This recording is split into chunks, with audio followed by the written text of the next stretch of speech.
उपलब्धियां क्या है, ये भी हम लगभग 32,000 शिक्षकों की भर्ती कर रहे हैं। हमारे वो प्रोसेस में है, उनके एग्जाम्स वगैरह उनके कंडक्ट कर रहे हैं। 30,000 भर्ती करेंगे हम। और हम लोगों ने 24,000 पात्र शिक्षकों को उनको उच्च पद प्रभार पर उनको प्रमोट किया है।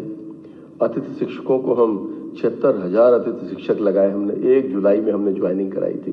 इस बार हम कोशिश कर रहे हैं कि 1 अप्रैल में जब सेशन चालू होगा तब अतिथि शिक्षक को हम उस समय उनकी ज्वाइनिंग करा सकें। 20,000 से मतलब एक्स्ट्रा आप लोगों की तरफ से हम लोगों को जानकारी आती रहती थी कि कहीं सरप्लस टीचर्स हैं, कहीं पर है नहीं है, तो वो हमने अतिशय शिक्षकों का युक्तकरण किया। In the history of Madhya Pradesh education department में 20,000 अतिशय शिक्षक काउंसलिंग के माध्यम से उनको हम लोगों ने व्यवस्थित तरीके से जहां पर कम है या जहां पर अधिक है उनको समायोजित करने का काम किया हम लोगों ने। नई राष्ट्रीय शिक्षा नीति के तहत भी हम लोग व्यापक शिक्षक प्रशिक्षण कार्यक्रम भी चला रहे हैं और शिक्षकों के सहयोग से हम लोग एक जो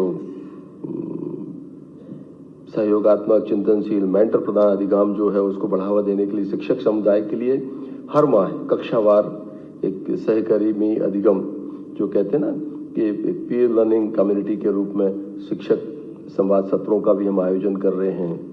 और लगभग 80% हमारे रेगुलर टीचर और 96 से ऊपर हमारे अतिथि शिक्षक। हम लोगों ने जो एक हमारे शिक्षक जियो टैग आधारित एक ऐप तैयार किया है जिस पर हम उपस्थिति दर्ज कराते हैं, उस पर हमारी उपस्थिति शिक्षक दर्ज करा रहे हैं। और जहाँ थोड़ी बहुत विसंगति थी, टेक्निकल कुछ प्रॉब्लम्स थी, ऐप के अंदर कुछ सुधारने की आवश्यकता थी, उनको भी हम लोगों ने समय पर ठीक करने का काम किया है। और आगामी समय में 100% अटेंडेंस जो है वो ई अटेंडेंस के रूप में हम उसे करेंगे। जैसे दुनिया के दूसरे देशों में, दूसरे राज्यों में, हमारे यहाँ भी दूसरे विभागों में ई अटेंडेंस का जो एक कॉन्सेप्ट आया है, उससे काफ़ी मतलब शिक्षक को भी काफ़ी राहत है। उसकी छुट्टियों की समस्या है, उसके दूसरे तरह की जो उनको विसंगतियों का सामना करना पड़ता है इस प्लेटफॉर्म के ऊपर, उनके भी निराकरण का उनको एक अवसर मिलता है।